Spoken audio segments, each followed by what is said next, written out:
हरे रामेति कृष्णेति नाम संकीर्तनं सदा लोकक्षेमाय कुर्वन्तं प्रेमिकं सद्गुरुं भजे।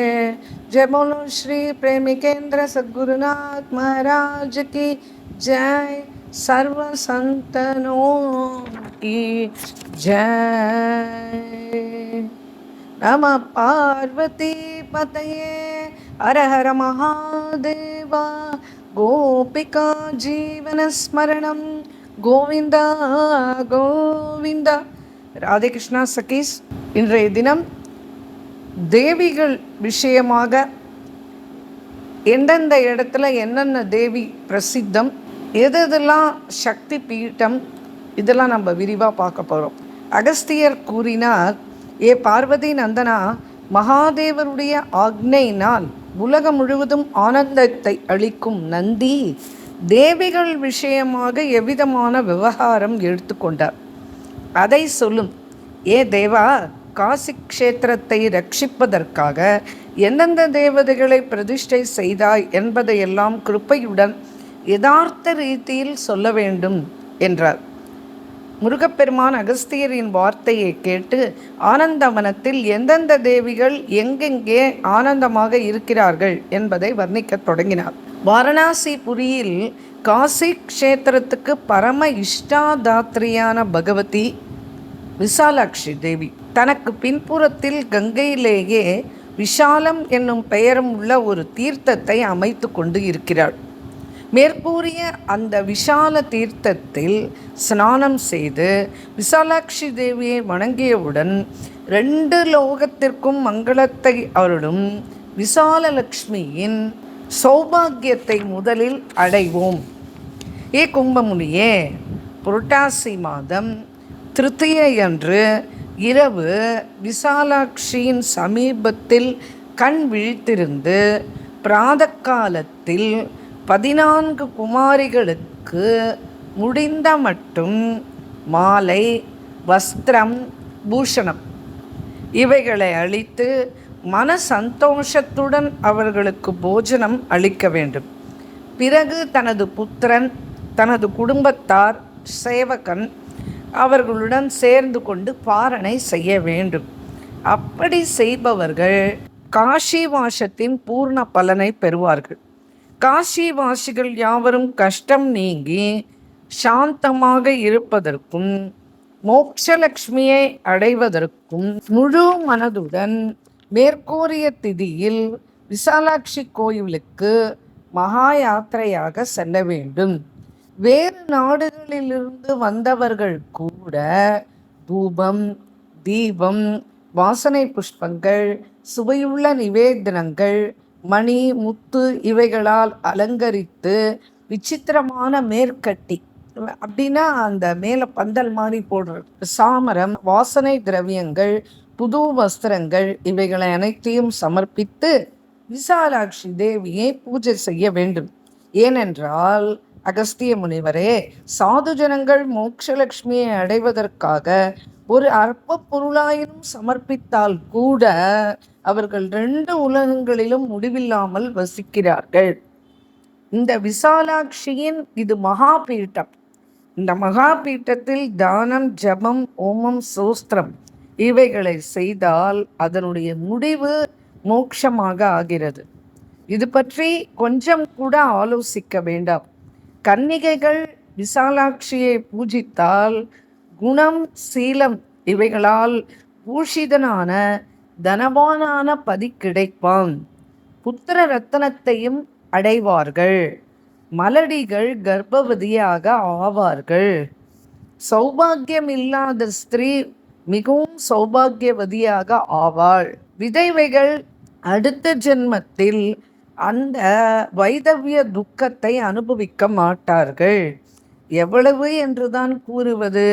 ஸ்திரீயானாலும் புருஷனானாலும் யாருக்கு முக்தியில் இருக்கிறதோ அவர்கள் காசியில் விசாலாட்சியின் புகழை கேட்டு பூஜித்து தரிசனம் செய்தால் அவர்களுடைய எல்லா அபிலாஷைகளும் பூர்த்தியாகின்றன. அதற்கு அருகிலேயே கங்கா கேசவரின் சமீபத்திலேயே லலிதா தீர்த்தம் என்று ஒரு கட்டம் இருக்கிறது.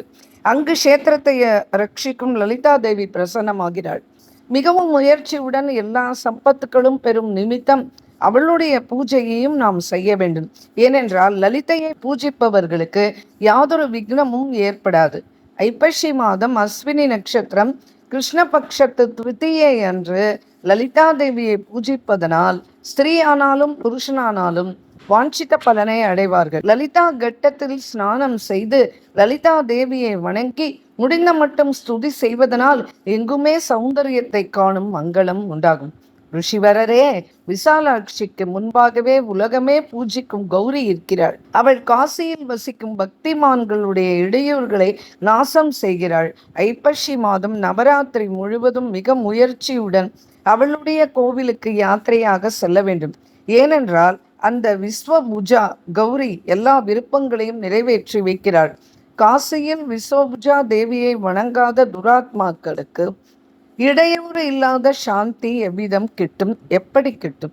எந்த புண்ணியாத்மா துதித்து பூஜை செய்கிறானோ அவனுக்கு ஒரு பொழுதும் விக்னங்களினால் இடையூறுகளே ஏற்படாது. காஷியில் யக்ஞவராகத்துக்கு சமீபத்தில் மற்றொரு வாராகி தேவி இருக்கிறாள். அவளை பக்தி பூர்வமாக வணங்குகிறவன் ஒரு பொழுதும் ஆபத்து கடலில் மூழ்க மாட்டான். அங்கே இருக்கும் ஆபத் வினாசினி சிவதூதி தேவியையும் தரிசிப்பது உச்சிதம். அவள் ஆனந்தவனத்தை ரட்சிப்பதற்காக திருசூலத்தை தூக்கி சத்துருக்களை ஹதம் செய்கிறாள்.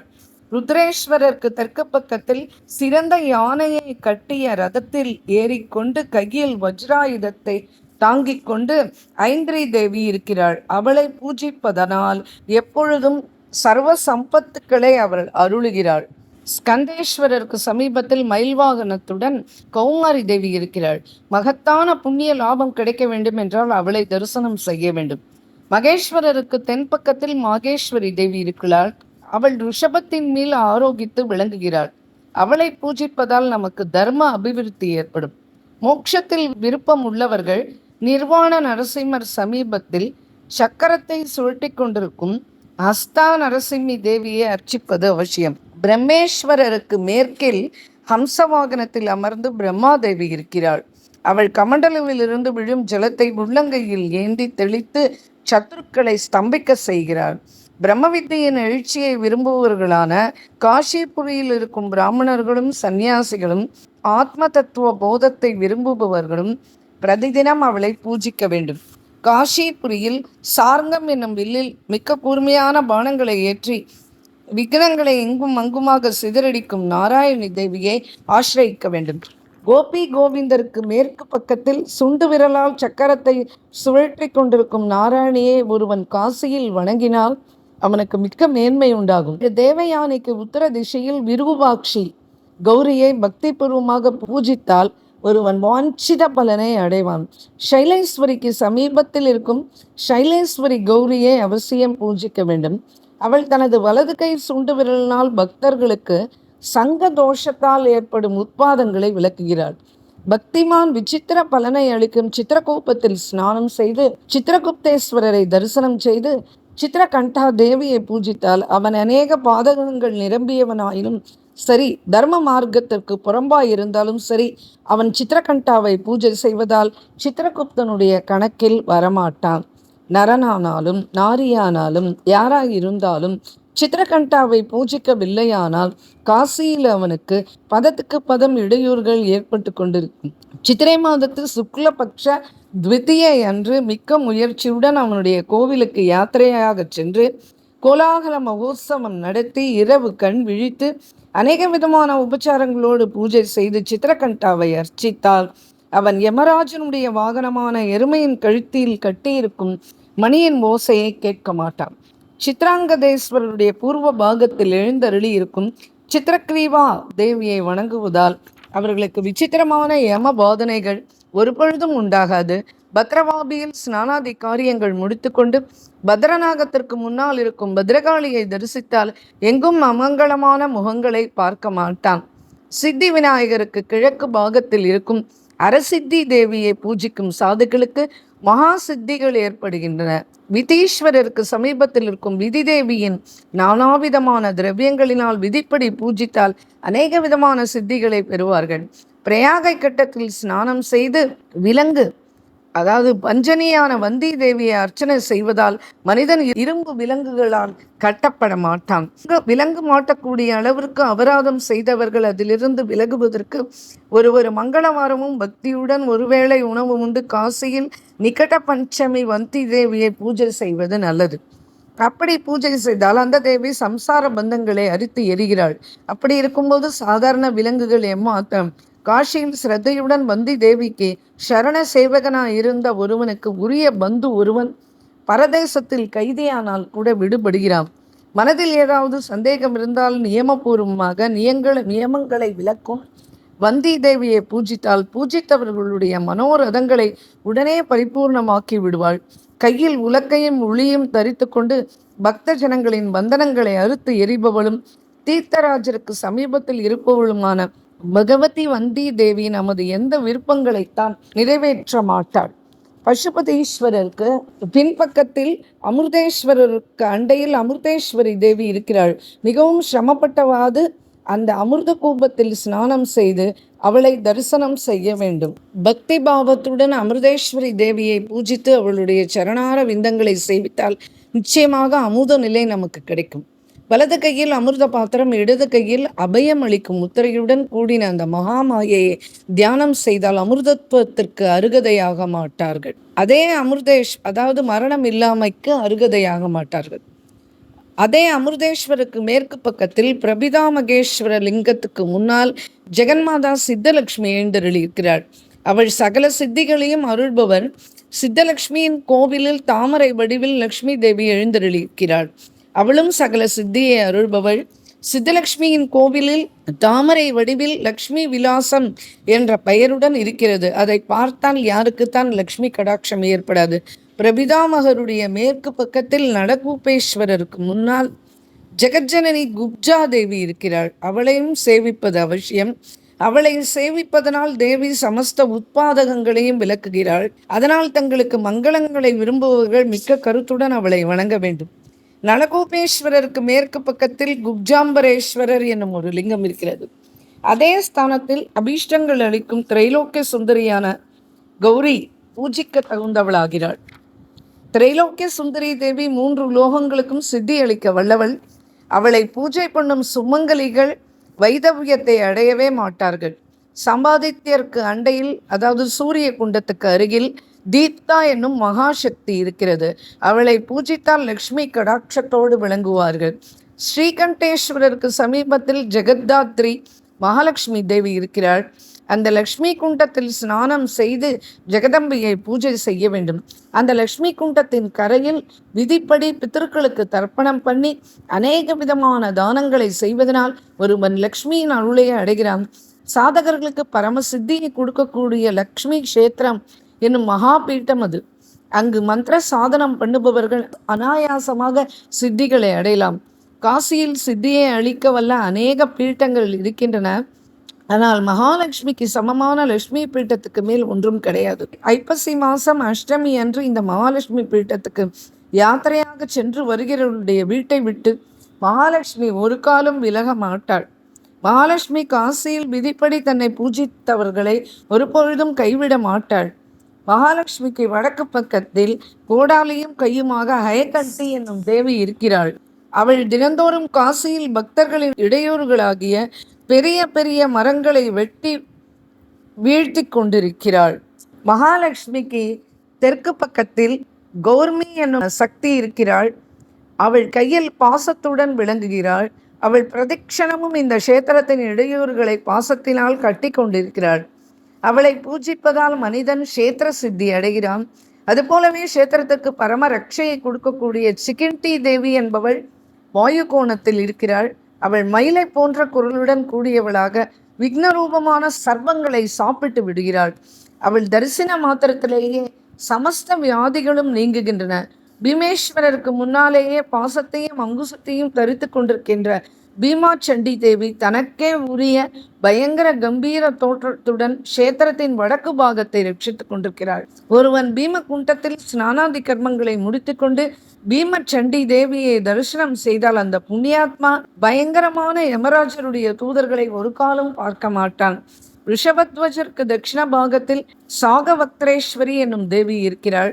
அவள் எப்பொழுதும் விக்னம் பாவம் என்னும் மரத்து இலைகளை சுவைத்து கொண்டே இருக்கிறாள். அவள் சந்தோஷப்பட்டால்தான் காசி வாசமே கிடைக்கும். அதனால் ஐப்பசி மாத மகாஷ்டமி என்று அவளை பூஜிக்க வேண்டும். சங்கமேஸ்வரருக்கு தட்சிண பாகத்தில் பயங்கரமான முகத்தை உடைய பனைமரத்தை ஆயுதமாக தரித்து கொண்டு தாளஜங்கேஸ்வரி என்னும் தேவி இருக்கிறாள். ஆனாதவனத்தின் மத்தியில் இருக்கும் இடையூறுகளாகிய விஷ கூட்டங்களை பெயர்த்து எரிந்து கொண்டிருக்கிறாள். தாளஜங்கேஸ்வரியை வணங்கினால் எந்த விதமான விக்னங்களினாலும் அவன் அமுக்கப்பட மாட்டான். உத்தாலக தீர்த்தத்தில் உத்தாலகேஸ்வர லிங்கத்துக்கு தெற்கு பக்கத்தில் யமதம்ஸ்ரா எனும் பெயருள்ள தேவி இருக்கிறாள்.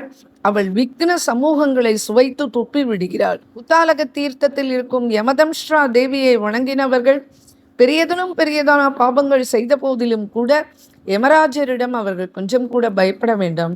தாரகேஸ்வர தீர்த்தத்தில் தாரகேஸ்வரருக்கு சமீபத்திலேயே சர்மமுண்டா என்னும் பிரசித்தமான தேவி இருக்கிறாள்.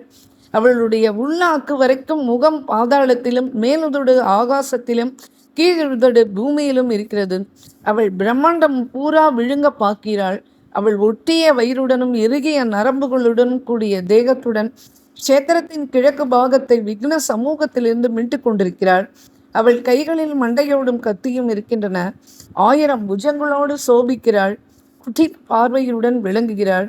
அவள் கடல் வரையில் நீண்டுள்ள தன்னுடைய கைகளில் சத்ருரூப மோதகத்தை வைத்து கொண்டிருக்கிறாள். மிகவும் கடுமையாக அட்டகாசம் பண்ணி சிரித்து கொண்டிருக்கிறாள். திருசூலத்தின் நுனியினால் குத்தி எடுக்கப்பட்ட துராத்மாவான கஷேத்திரத்து ரோகிகளின் சரீரத்தையும் பாபிகளின் எலும்புகளையும் தாமரை தண்டுகளின் நாளத்தை போல வாயிலிட்டு சுவைத்து கொண்டிருக்கிறாள். அவளுடைய பூஷணங்கள் முண்டமாலை ஸ்வரூபம் மிகவும் பயங்கரமானது. இப்படிப்பட்ட சர்மமுண்டா தேவியை வணங்கினால் கஷேத்திரத்தில் உள்ள இடையூறுகளால் பீடிக்கப்பட மாட்டார்கள். சர்மமுண்டா தேவியைப் போலவே மகாமுண்டா தேவி என்னும் தேவி இருக்கிறாள். அவளுக்கும் இவளுக்கும் வித்தியாசம் என்ன என்றால், இவள் முண்ட மாலையை தரித்து கொண்டிருப்பாள். அவள் குண்டம் எனும் சரீர மாலையை தரித்து கொண்டிருப்பாள். இவர்கள் இருவரும் மிகவும் பலசாலியான தேவிகள். இவர்கள் பரஸ்பரம் கைகளை விரித்து கொண்டும் கரதாளம் போட்டுக்கொண்டும் சிரித்து கொண்டும் கஷேத்திரத்தை சதா பாதுகாக்கிறார்கள். ஹைக்ரீவேஸ்வர தீர்த்தத்தில் லோலார்கருக்கு வடக்கு பக்கத்தில் பக்தர்களுடைய விக்னங்களை அர்த்தம் செய்யும் பிரச்சண்டானனா எனும் மகாகுண்டா தேவி எப்பொழுதும் வசித்து கொண்டிருக்கிறாள். இந்த சர்மமுண்டா தேவிக்கும் மகாருண்டா தேவிக்கும் மத்தியில் முண்டரூபிணி எனும் சாமுண்டா தேவி இருக்கிறாள். கஷேத்திரவாசிகள் தவறாமல் இந்த 3 தேவிகளையும் கருத்துடன் பூஜிக்க வேண்டும். ஏனென்றால் இந்த மூவருமே தனதானியங்களையும் புத்திர பௌத்திரர்களையும் அளிக்க வல்லவர்கள். இந்த தேவிகள் எல்லோரையும் சிரத்தையுடனும் பூஜித்தும் தரிசித்தும் ஸ்பர்சித்தும் தியானித்தும் வணங்கியும் செய்பவர்களுடைய எல்லா உபத்திரங்களையும் நாசம் செய்து பக்தர்களுக்கு முக்தி ஸ்ரீயை அளிக்கிறார்கள். மேற்குறிப்பிட்ட மகாருண்டா தேவிக்கு மேற்கு பக்கத்தில் சுபமயமான ஸ்வப்னேஸ்வரி இருக்கிறாள். இவள் ஸ்வப்ன அவஸ்தையில் மனிதர்களுக்கு முன்னால் தோன்றி வரும் காலத்தின் சுபாசுபங்களை கூறிவிடுகிறாள். எந்த தினமானாலும் சரி பவித்திரமான அஷி சங்கமத்தில் ஸ்நானம் செய்து ஸ்வப்னேஸ்வரியை தரிசனம் செய்து அங்குள்ள ஸ்வப்னேஸ்வர லிங்கத்தையும் பூஜை செய்யும் புருஷனானாலும் ஸ்திரீயானாலும் உபவாசம் இருந்து பூமியில் சயனித்தார்கள். ஆனால் அவர்களுக்கு தேவி வந்து சொப்னத்தில் சொல்லுவாள், அறிவாளி ஒருவன் இன்று வரை நடக்கின்ற இந்த விஷயத்தை நம்ப வேண்டும். இரவில் சொப்னேஸ்வரி கனவில் தோன்றி இறந்த காலம், நிகழ்காலம், வருங்காலம் இவைகளை கூறுவாள். காசிபுரியில் ஞானத்தை அடையும் ஜனங்கள் அஷ்டமி, நவமி, சதுர்தேசி இந்த 3 தினங்களில் இரவானாலும் பகலானாலும் தேவியை முயன்று பூஜிக்க வேண்டும். இந்த சொப்னேஸ்வரியின் மேற்கு பக்கத்தில் துர்கா தேவி எழுந்தருளியிருக்கிறாள். அவள் கஷேத்திரத்தின் தட்சிண பாகத்தை எப்பொழுதும் காத்து கொண்டிருக்கிறாள். மேற்கொண்டு நாம் துர்காசுரன் தேவியுடன் யுத்தம் செய்தது, தேவிக்கு துர்க்கை என்ற பெயர் வந்தது, காசியில் துர்க்கையை நாம் எப்படி வணங்க வேண்டும், இவைகளை நாம் அடுத்த அத்தியாயத்தில் பார்ப்போம். இவ்விதம் ஸ்காந்த புராணத்தில் 4வதான காஷி காண்டத்தில் உத்தரார்த்த பாஷா டீக்காமான தேவி ஸ்தாபன வர்ணனம். ராதே கிருஷ்ணா.